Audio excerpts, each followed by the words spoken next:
नमस्कार, बहुत बहुत स्वागत है आप सभी का बुलेटिन में। मैं हूं आपके साथ स्मिता। बुलेटिन की शुरुआत करेंगे इस वक्त की बड़ी खबर के साथ, जो कि राजधानी भोपाल से आपको बता रहे, जहां डिप्टी सीएम राजेंद्र शुक्ल का बयान सामने आया है। अमरवाड़ा में उपचुनाव को लेकर उन्होंने बयान दिया है। उन्होंने कहा है कि अभी तो कई राउंडों की गिनती बाकी है।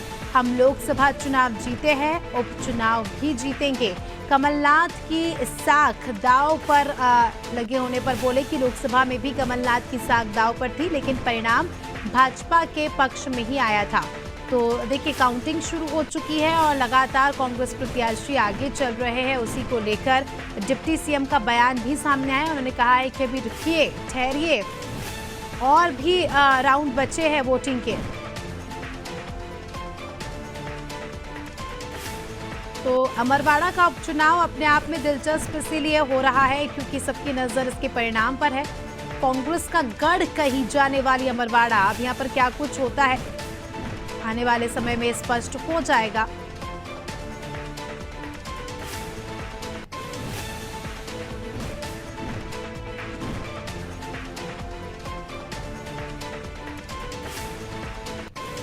राजधानी भोपाल से आपको खबर बता रहे हैं, डिप्टी सीएम राजेंद्र शुक्ल का बयान सामने आया है। अमरवाड़ा में उपचुनाव को लेकर उन्होंने कहा कि अभी कई राउंड की गिनती बाकी है। हम लोकसभा चुनाव जीते हैं, उपचुनाव भी जीतेंगे।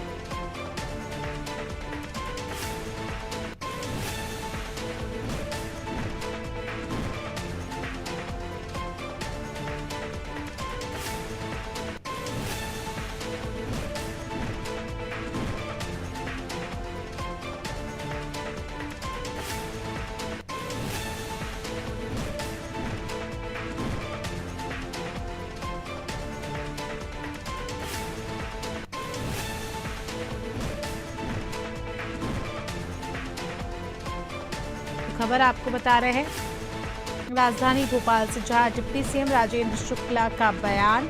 अमरवाड़ा में उपचुनाव को लेकर उन्होंने बयान दिया है।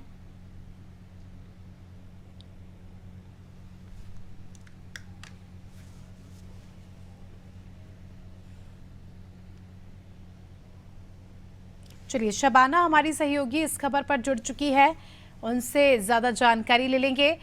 शबाना, अमरवाड़ा उपचुनाव की गिनती शुरू हो गई है और जैसे जैसे समय बीतता जा रहा है, जो परिणाम सामने आ रहे हैं काफी ज्यादा दिलचस्प हो रहे हैं। कांग्रेस प्रत्याशी आगे चल रहे हैं, ऐसे में बीजेपी से डिप्टी सीएम का कहना है कि रुको, ठहरो, अभी और समय बाकी है और राउंड की काउंटिंग होना बाकी है।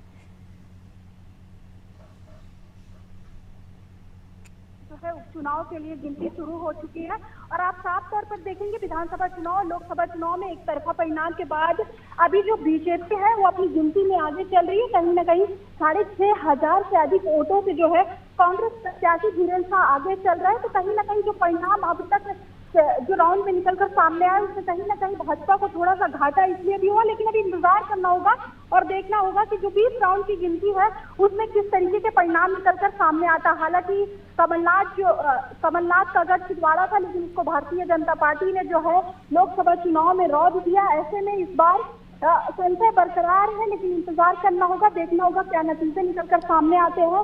एक तरफ जहां कांग्रेस पार्टी के पास कई मुद्दे थे इस बार लोकसभा उपचुनाव को लेकर, वहीं दूसरी तरफ विपक्ष ने जो है अपने ही प्रत्याशी को हाथ से खो दिया, यानी कमलेश साग भाजपा में चले गए।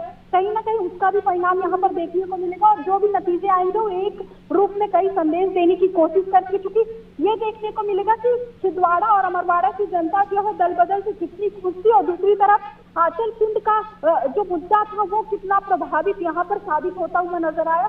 तो कहीं ना कहीं जब परिणाम आएंगे तो आप ये देखेंगे कि किस तरीके से जो परिणाम थे और कौन से मुद्दे थे जो जनता को इफेक्टिव साबित हुए। तो इंतजार करना होगा और देखना होगा कि कौन कौन से मुद्दे थे जो इस बार अमरवाड़ा में उपचुनाव के दौरान जो प्रभावशाली रहा और ऐसे में कांग्रेस पार्टी ने कौन से मुद्दे उठाए। फिलहाल अभी तक की स्थिति की अगर मैं बात करूं तो कांग्रेस पार्टी के पक्ष में माहौल, और सबसे बड़ी बात आप यहाँ पे देखेंगी कि दो ऐसे प्रत्याशी मैदान में, एक जिनको राजनीति का लंबा अनुभव है, हालांकि उन्होंने कांग्रेस पार्टी से ही राजनीति सीखी है, तो अब ऐसे में विपक्ष में वो है, सरकार की तरफ से वो चुनाव लड़ रहे, दल बदल की राजनीति का परिणाम सामने आया था।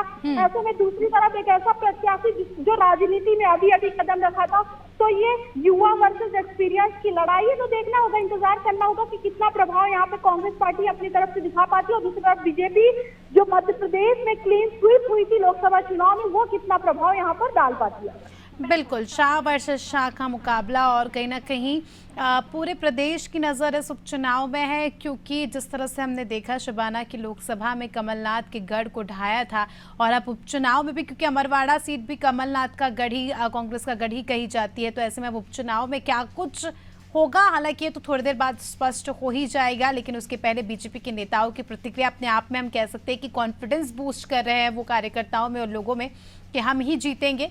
अभी देखना दिलचस्प होगा, कुछ ही देर बाद तस्वीरें साफ हो जाएगी। शुक्रिया आपका जुड़ने के लिए और जानकारी के लिए।